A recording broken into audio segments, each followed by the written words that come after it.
Од јануари 2009 година до септември 2018 година во Македонија се увезени вкупно 288.052 користени возила.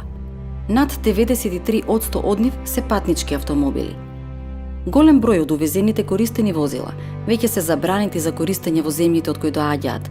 Тие не ги исполнуваат минималните пропишани стандарди за емисии на штетни гасови во ЕУ. Едно возило со Евро 2 стандарди за емисии на штетни гасови испушта PM честички колку 16 возила со Евро 6 стандарди. Со планот за чист воздух, владата најави посебен зимски режим и контролиран сообраќај во центарот на Скопје. Мерките вклучуваат и субвенции за електрични и хибридни возила, вградување уред за течен нафтен газ и субвенции за замена на старите автомобили со нови.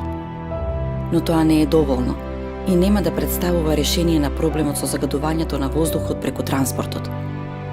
За трајно решение, МАНУ преку научна студија препорачува властите да забранат увоз на возила постари од 8 години, постојано да ги контролираат издувните гасови на возилата, да ја зголемат акцизата на дизел горивото.